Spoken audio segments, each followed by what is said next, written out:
ആര് സമുദ്രം ഭരിക്കുന്നുവോ അവർ ലോകം ഭരിക്കും. പ്രശസ്തനായ അമേരിക്കൻ നാവിക തന്ത്രജ്ഞനായ ആൽഫ്രഡ് തായറിന്റെ വാക്കുകളാണിത്. ലോക വ്യാപാരത്തിന്റെ 90% നടക്കുന്നത് സമുദ്രമാർഗമാണ്.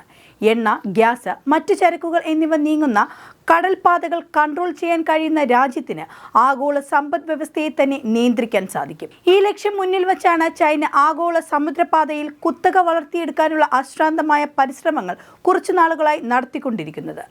കൂടെ ഇന്ത്യയുടെ വളർച്ചയെ തടയുകയും വേണം. അതിനായി അവർ കൂട്ടുപിടിച്ചത് പാകിസ്ഥാനെയാണ്. പക്ഷേ ഇന്ന് അവരുടെ കാലിടറുകയാണ്. നാവിക തന്ത്രങ്ങളിലൂടെ ഇന്ത്യയെ വരിഞ്ഞു മുറുക്കാൻ ശത്രുക്കൾ ഒരുക്കിയ ഓരോ വലക്കണ്ണികളും ഇന്ത്യ അറുത്തുമാറ്റിയിരിക്കുന്നു. നയതന്ത്രത്തിലൂടെയും സൈനിക കരുത്തിലൂടെയും ഇന്ത്യ ഒരു ആഗോള ശക്തിയായി മാറിയ കാഴ്ചയാണ് ഇന്ന് ലോകം കാണുന്നത്. എന്താണ് ഇന്ത്യയുടെ മാസ്റ്റർ പ്ലാൻ? നമുക്ക് നോക്കാം. ചൈനയുടെ പ്രധാന തന്ത്രമായിരുന്നു സ്ട്രിംഗ് ഓഫ് പേൾസ് അഥവാ മുത്തുമാല തന്ത്രം. ഇന്ത്യൻ മഹാസമുദ്രത്തിൽ ഇന്ത്യയെ നാലുപുറത്തു നിന്നും വളയാൻ ചൈന നടപ്പിലാക്കിയ പദ്ധതിയാണിത്. സമുദ്രത്തിലെ പ്രധാന തുറമുഖങ്ങളിൽ സാന്നിധ്യമുറപ്പിച്ച ഇന്ത്യയെ ഒരു മുത്തുമാല പോലെ വരിഞ്ഞു മുറുക്കുക എന്നതായിരുന്നു ലക്ഷ്യം. അതിന്റെ ഭാഗമായി ചൈന ആദ്യം തന്നെ സ്വാധീനമുറപ്പിച്ചത് പാകിസ്ഥാനിലെ ഗ്വാദർ തുറമുഖത്തായിരുന്നു. പിന്നാലെ കടബാധ്യത കാട്ടി ശ്രീലങ്കയിലെ ഹമ്പൻതോട്ട തുറമുഖം ചൈന 99 വർഷത്തേക്ക് പാട്ടത്തിനെടുത്തു. പിന്നാലെ ബംഗ്ലാദേശിലെ ചിറ്റാഗോങ്ങിൽ അവർ ഉൾക്കടലിലെ നിരീക്ഷണ കേന്ദ്രം സ്ഥാപിച്ചു. കൂടാതെ കിഴക്കൻ ആഫ്രിക്കയിലെ ജിംബൂട്ടിയിൽ ആദ്യ വിദേശ സൈനിക താവളം കൂടി സ്ഥാപിച്ചതോടെ ചൈന കരുതി ഇന്ത്യയെ ഇപ്പോൾ വരിഞ്ഞു മുറുക്കാമെന്ന്. പക്ഷെ അവർക്ക് തെറ്റി. മറുപുറത്ത് ഇന്ത്യ ഒരു കലക്കൻ പദ്ധതി നടപ്പിലാക്കി കഴിഞ്ഞിരുന്നു. നെക്ലസ് ഓഫ് ഡയമണ്ട്സ് എന്നായിരുന്നു ആ നീക്കത്തിന് ഇന്ത്യ നൽകിയ പേര്. ചൈനയുടെ മുത്തുമാലയെ പൊട്ടിച്ചെറിയുന്ന ഇന്ത്യയുടെ വജ്രമാല. ചൈനയുടെ വളയൻ തന്ത്രത്തിന് ഇന്ത്യ നൽകിയ ശക്തമായ മറുപടി. ചൈന എവിടെയൊക്കെ താവളങ്ങൾ ഒരുക്കുന്നുവോ അതിന്റെ തൊട്ടടുത്തായി തന്ത്രപ്രധാനമായ താവളങ്ങൾ ഇന്ത്യയും വികസിപ്പിച്ചു. അറബിക്കടലിലെ ചൈനയുടെ ഗ്വാദർ തുറമുഖത്തിന് തൊട്ടടുത്ത് ഒമാനിലെ ഡുഗം തുറമുഖം കേന്ദ്രീകരിച്ച് ഇന്ത്യ സൈനിക ലോജിസ്റ്റിക് സംവിധാനങ്ങൾ സജ്ജീകരിച്ചു. ചൈനീസ് നീക്കങ്ങൾ നിരീക്ഷിക്കാൻ ഇത് ഇന്ത്യയെ സഹായിക്കുന്നു. ഇന്ത്യൻ മഹാസമുദ്രത്തിന്റെ മധ്യഭാഗത്തായി സ്ഥിതി ചെയ്യുന്ന മൗറീഷ്യസിൽ സൈനിക താവളം പണിയാൻ ഇന്ത്യ കരാറിൽ ഒപ്പിട്ട് കഴിഞ്ഞു. ഇറാനിലെ ചാബഹാർ തുറമുഖത്ത് സ്വാധീനമുറപ്പിച്ചുകൊണ്ട് പാകിസ്ഥാനെയും ഗ്വാദർ തുറമുഖത്തെയും മറികടന്ന് മധ്യേഷ്യയിലേക്കും അഫ്ഗാനിസ്ഥാനിലേക്കും പ്രവേശിക്കാനുള്ള തന്ത്രപ്രധാനമായ വഴി ഇന്ത്യ വെട്ടി.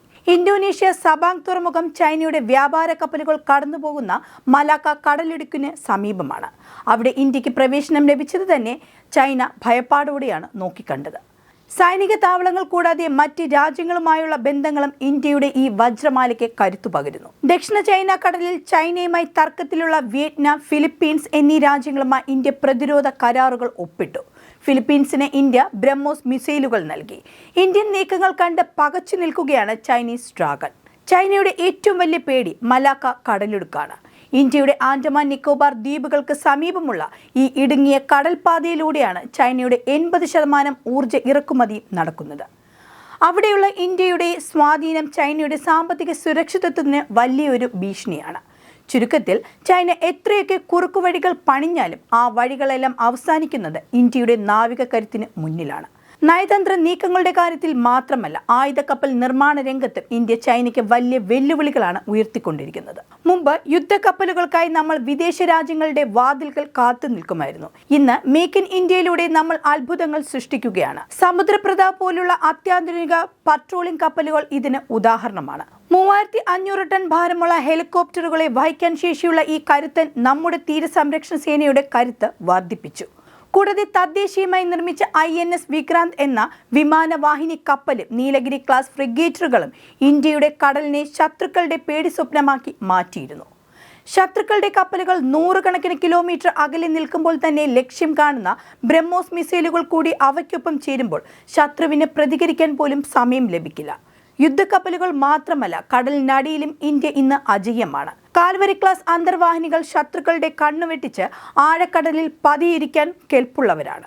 കൂടാതെ അമേരിക്കൻ നിർമ്മിത MQ-9B പ്രിഡേറ്റർ ഡ്രോണുകളും P-81 പ്രോസിഡോൺ വിമാനങ്ങളും ഉപയോഗിച്ച് ഇന്ത്യൻ മഹാസമുദ്രത്തിന്റെ ഓരോ സെന്റിമീറ്ററും ഇന്ത്യ നിരീക്ഷിക്കുന്നു.